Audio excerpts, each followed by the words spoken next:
இருக்கும். இன்றைக்கி நான் கோபி பரோட்டா பண்ண போகிறேன்.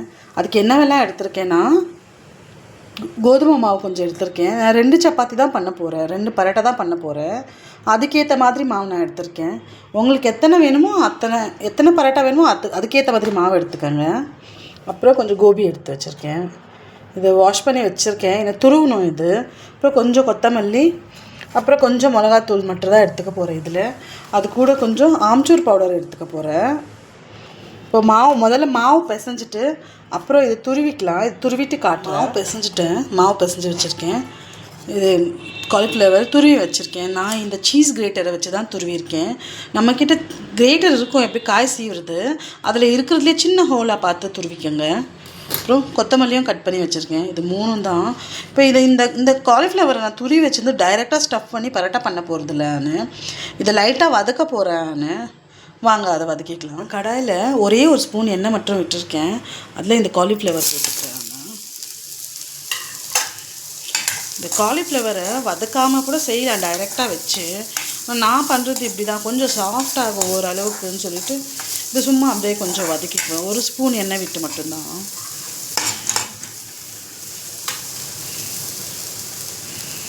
இது கூடவே கொஞ்சமாக உப்பு,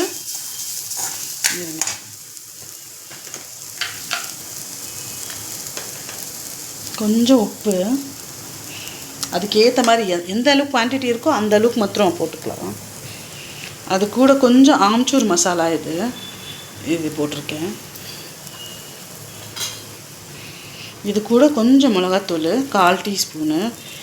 இந்த மிளகாத்தூளுக்கு பதில் நீங்கள் ஆப்ஷனலாக இது மிளகாத்தூளுக்கு பதில் நீங்கள் பச்சை மிளகா கூட போட்டுக்கலாம்.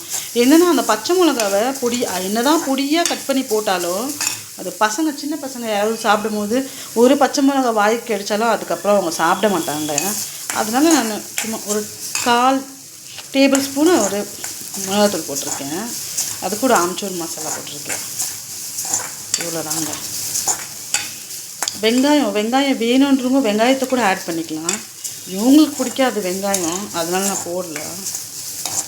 எது போடுறோமோ இல்லையோ. கூட இந்த கொத்தமல்லி எந்த அளவுக்கு பொடியாக முடியுதோ அந்த அளவுக்கு கட் பண்ணிக்கோங்க.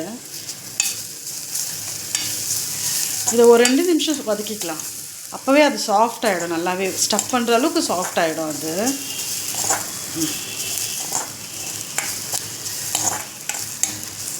அப்புறம் மசாலானா நமக்கு என்னென்ன மசாலா வேணுமோ அதை எல்லாமே கூட ஆட் பண்ணிக்கலாம். நம்மளுக்கு பிடிச்ச மாதிரி சமைச்சு நம்ம சாப்பிட்டுக்கலாம் இல்லை அந்த மாதிரி. அவ்வளோதான். இது சாஃப்ட் ஆகிடுச்சு.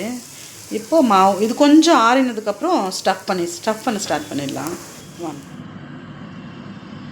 இப்போ பாருங்கள், இந்த ஷீட்டு சப்பாத்தி திரட்டுறதுக்குன்னே எங்கள் மேடம் வாங்கி கொடுத்தாங்க. இது அமேசானில் வாங்கினது. இப்போ இதில் நான் சப்பாத்தி பண்ண போகிறேன். 2 பரோட்டா தான் பண்ண போகிறேன் நான். அதுவும் அவங்களுக்கு பெரிய சைஸெல்லாம் பிடிக்காது, அதனால் நான் சின்னதாகவே எடுத்துக்கிறேன். சைஸ் சின்னதாகவே உருண்டை எடுத்துக்கிறேன்.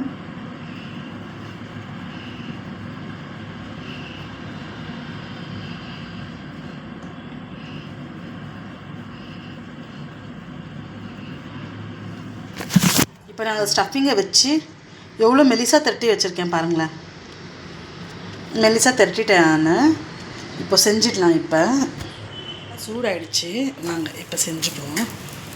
பரோட்டா கொஞ்சம் ரொம்ப மெல்லிசாக தட்டாமல் கொஞ்சம் மோட்டாவாக தட்டினா அதெல்லாம் ஃப்ளஃபியாக வரும். அது நான் சின்னதாக தான் போட்டிருக்கேன்.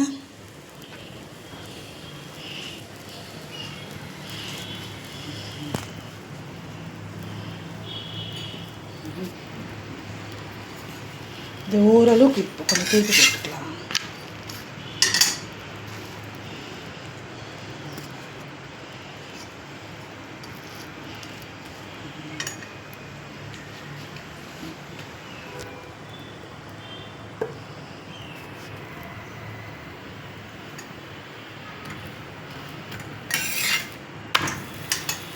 இப்போ கொஞ்சம் நெய் தடிக்கிறேன் நான்.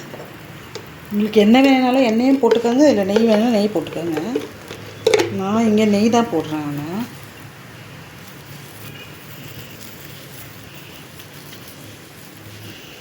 கொஞ்சமாக தான் போட்டிருக்கேன்.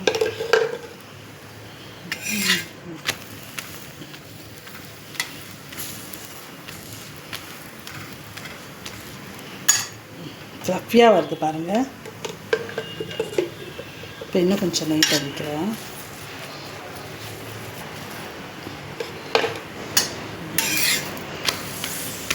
இப்போ 2 பக்கமும் ஒரு 2 நிமிஷம் வச்சுக்கலாம்.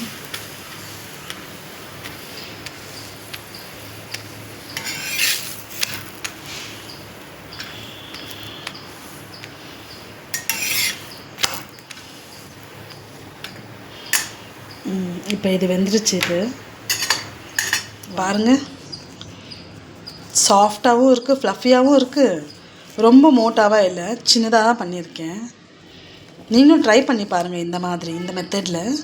பிடிச்சிருந்தா கமெண்ட்டில் சொல்லுங்கள். பாய், ஹாவ் எ நைஸ் டே.